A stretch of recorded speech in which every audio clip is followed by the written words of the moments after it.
We will now present our next session where senior researchers Bon Jun Kim, Young Ju Ko, and Han Wung Jung from Samsung will present session on oneMCC, a new programming interface of memory-centric computing. Samsung is also one of the stating members of the UXL Foundation. So thank you speakers for joining with us today and over to you. Okay, thank you for introduction. Hello everyone, I'm Han Jung in Samsung Electronics. So first of all, I'm deeply honored to have the opportunity to present our researches at oneAPI Dev Summit. I'm currently serving as a representative of Samsung Electronics on the steering committee of UXL Foundation. But today, I'm just here to introduce the researches being conducted by my research team. Today's presentation will be introduced the researches we are conducting for a new programming interface of memory-centric computing, which we named oneMCC. I will first provide background and a brief overview of the research, and then the details for each will be presented by the lead researchers who work with me. As we all know, when it comes to running the latest AI models represented by large language model in the systems, the performance bottleneck is no longer the computation power of the processors, but rather the memory bandwidth through which data moves from memory to the processing unit. This is much similar in the field of HPC. The left diagram is a graph showing this trend. The increase of data traffic not only causes performance issues, but it's also very bad from an energy consumption perspective. As shown in the right figure, it is known that data movement from DRAM to ALU generates about 200 times more energy cost than the energy cost required for ALU operations. This shows how bad data movement is for energy consumption. To overcome these memory walls, various memory-centric computing technologies are being researched in academia and industry. And Samsung is also developing processing in memory and processing near memory technologies. In the case of PIM, it is a technology that integrates computing units into a memory bank to perform computations effectively by utilizing bank-level parallelism on the memory without moving data to computing units such as CPU or GPU. Currently, Samsung is applying PIM technologies to HBM memory and low-power DDR memory. PNM is a technology that integrates computing units into a memory controller to perform computations effectively by utilizing channel-level parallelism. Currently, Samsung is applying PNM technology to SYCL. Although today's presentation is focused on the software stack for PIM, all the introduced software will be extended to PNM in the near future. Let's say we need to learn PIM through existing software. As mentioned earlier, computing units exist within the memory bank in PIM technology. So this memory will be integrated to existing processors like GPUs, and there will be an existing programming model for the host processors. Since issuing computational instructions to memory has never existed before, it will not be possible to operate this with the existing programming model. In particular, in the case of PIM developed by our company, all computations on PIM are triggered by conventional memory read-write commands. So it would be terrible if programmers had to program them directly. To enhance the usability of memory-centric computing devices like PIM or PNM and provide standard interfaces, Samsung proposed a unified software solution called oneMCC. I don't want to explain all the details of every component here, but we'd like to focus on the deep learning compiler, which is the important software component for AI applications, and the paraparameter models extensions, which is for HPC applications. Especially, we will provide a detailed explanation of how these works utilize oneAPI project. In the case of PIM, it has a feature that is dependent on a software stack of the host device. In particular, to verify the applicability of PIM to various AI accelerators, we've extended the deep learning compiler called Universal Deep Learning Compiler, which is we are researching ourselves. Also, we are applying oneAPI projects such as Unified Runtime, oneDNN, and oneMKL to Universal Deep Learning Compiler. The details will be explained by the lead researcher of this work. And about the parallel plan model, we've been working on the SYCL vendor extension for PIM in the last year and are currently designing for the Kronos extension. In addition to SYCL, we are defining directives and related compiler extensions for PIM, and also are planning to extend Triton language to support PIM. The lead research of this work will present the detailed information as well. Okay, then I will pass the microphone to the lead researcher of each topic. Okay, hello everyone. My name is Bongjun Kim, and let's start by looking at the current state of our in-house oneMCC for AI. So before we embrace the open standard world, our AI model inside of the oneMCC infrastructures was characterized by many bespoke solutions and a few standards. This diagram shows our current oneMCC AI module structure. As you can see, it's a complex ecosystem with the various custom components, while functional, lacks standardization and interoperability. Now let's shift our focus to where we are heading, an open standard oneMCC for AI. This slide illustrates our new vision. We are planning to integrate several key components of oneAPI. In our AI compilers, we are introducing oneAPI-aware optimization passes. And for libraries, we are adopting the oneDNN and the oneMKL. At the device abstraction level, we plan to implement the oneAPI construction kit for MCC device. And for the runtimes, we are currently integrated the oneAPI unified runtimes for our deep learning runtimes. And through these integrations, we hope better interoperability and the standardization across our AI module inside of the oneMCC infrastructure. Let's dive deeper into the crucial components of our AI module, the Universal Deep Learning Compiler, in short, UDLC. This compiler is designed to address two primary challenges in the AI landscape. How can we flexibly deal with the hardware heterogeneity, like the NPU, CPU, and any other processor unit? And second question, how can we maximize the usability of compiler optimization across device hierarchies? The UDLC is built on two core principles, flexibility and reusability. For flexibility, we use the hierarchical graph representation to express the hardware in an extremely expressive way. And the second, we also represent the hardware through the composition of the standard properties to work with a wide range of the hardware configurations. For reusability, we've implemented an iterative path pipeline. This allows us to reuse the passes across the different hierarchies, significantly reducing the redundancy in our compile optimization implementation. Let me walk you through an example of the UDLC compilation process.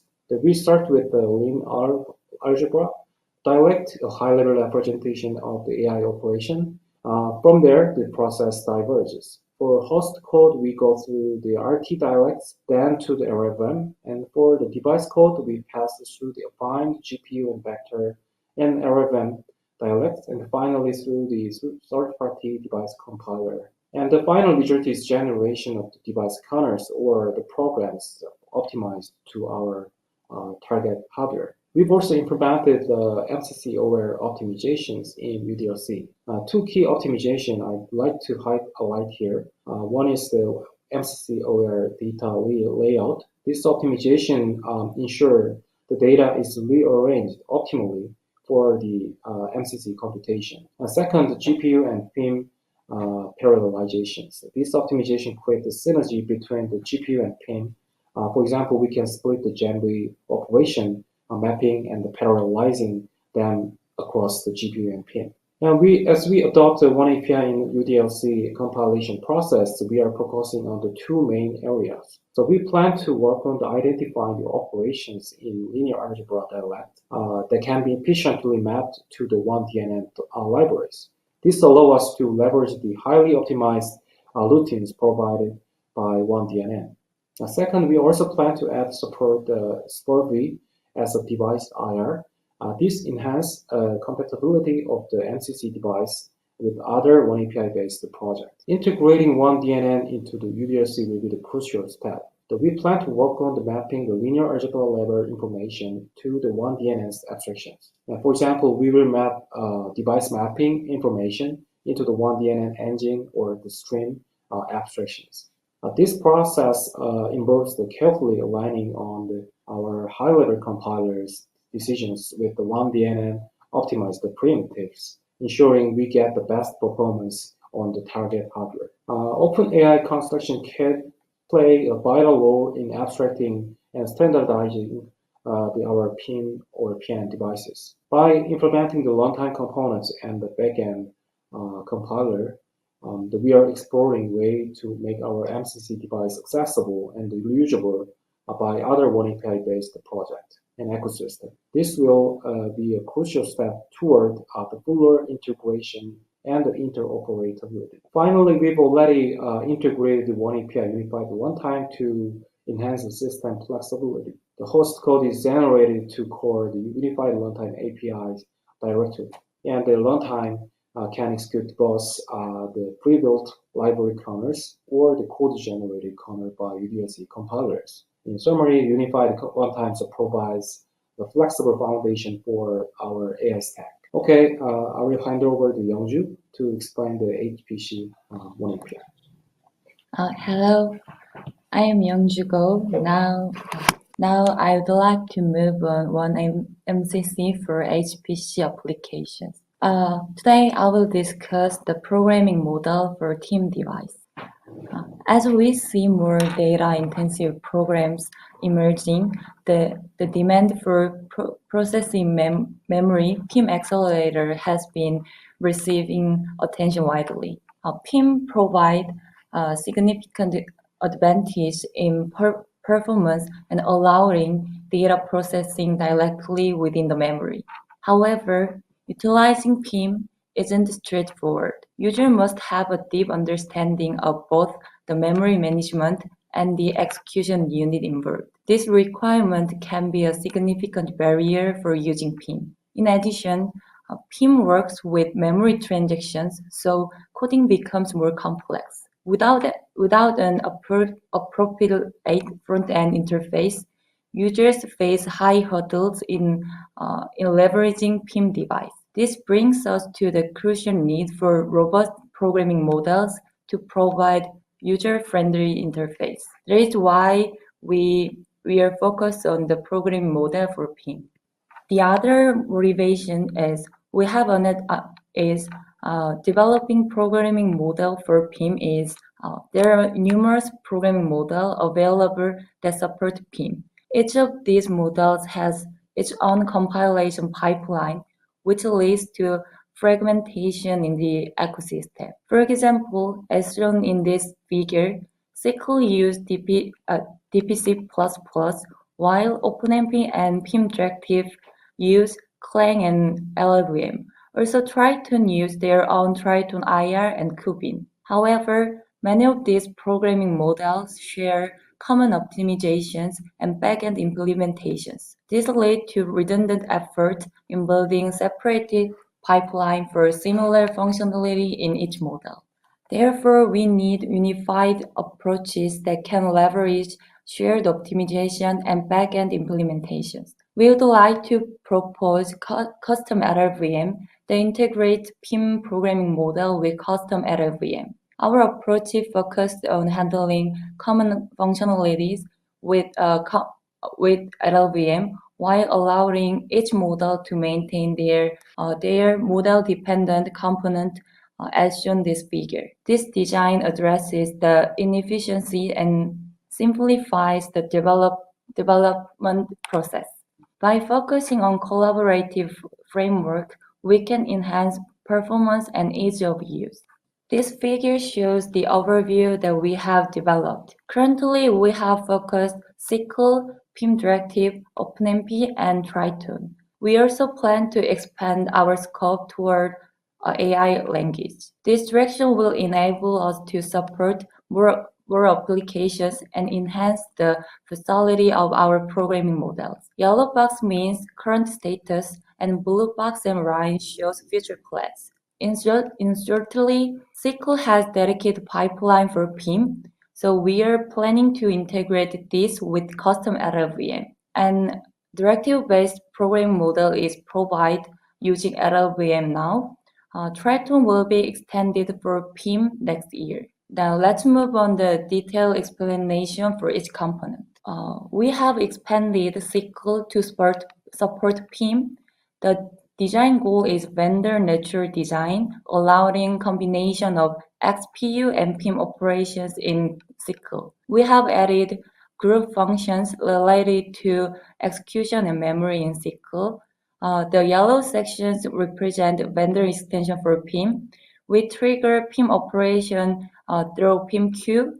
Then PIM selector makes decision for instruction scheduler to execute operation on PIM.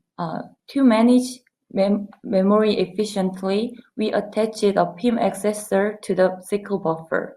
This enables PIM operation to be executed in PIM memory. This design ensures vendor neutrality while extending SYCL capability for PIM device. As the next step for our vendor extension, we are planning to develop a Chronos extension aimed at standardizing PIM in SYCL. We are considering two main approaches for this extension. The first approach is to support for PIM SYCL across various vendor platforms. By the way, we are always welcome to reviewing a cooperation with any interested members to reach out for collaboration and discussion. And then the second approach involved extending SYCL for PNM. Currently, both methods are under discussion, so we anticipate enhancing the usability and generality of PIM device through the SYCL Chronos extension.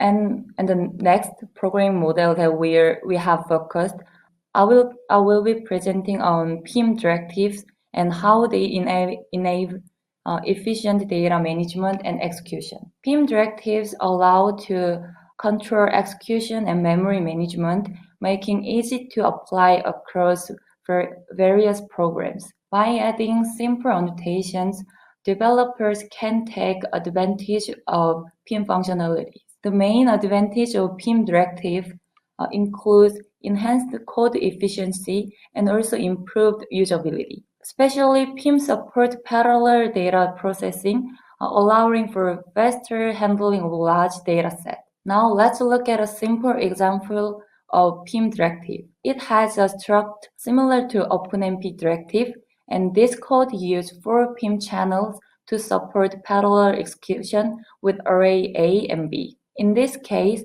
AMD GPU activated PIM execution, and then PIM directive shows simple and powerful uses for PIM. I think PIM directive will become more valuable in development environment. We plan to release PIM directive open source in October. As shown this, the figure, we plan to use openMP existing offload feature to offload task to the PIM host. And then we would like to add to nested offloading to support PIM activation within the PIM host. This will make it more integral part of modern programming. As part of our next year plan, we are working to add PIM support in Triton. We think Triton has gained a lot of interest as a CUDA alternative across various fields, and it can support a wide range of accelerators. By adding PIM support to Triton, we aim to increase the adoption of PIM in more areas. In this figure, the blue box is our plan to add PIM functionality inside the Triton. We are considering multiple approaches, such as providing hint in Python level, or adding PIM IR within the Triton IR, or Triton GPU IR. These steps will allow us to perform PIM-specific optimizations within the Triton ecosystem. We also plan to replace Triton's existing backend with a custom LLVM designed for the PIM programming model. We can apply PIM-specific optimizations in Triton middle-end and backend through the custom LLVM. This will not only enable better optimizations for PIM, but also allow us to reuse these optimizations. Lastly, I would like to discuss the custom LLVM we are developing to integrate the middle-end and backend for the PIM programming model. After each programming model completes its dependent path, such as parsing, we will integrate the code into this custom LLVM for PIM-specific optimization and code generation. As you can see in this figure, the components within the yellow box are already implemented and will be released soon. Moving forward, we plan to add optimization passes for PIM. And we think these optimization paths enhance PIM's performance and ensure that PIM optimization are consolidated and avoiding redundant processes. These approaches allow us to easily expand PIM support to new programming models as they emerge. To wrap up, we are actively working on expanding PIM support across various programming models. And this table shows the current progress and future plan for each model. By making more wide PIM support, we expect to increase its usage in memory-intensive applications and ultimately enhancing application performance. For level up, now we will conclude our presentation. All the works introduced earlier are currently available in the oneMCC repository or are scheduled to be released in this year. Also, we want to organize a dedicated working group for MCC in the UXL Foundation. We would like to invite all the companies that are interested to participate. Thank you for your attention.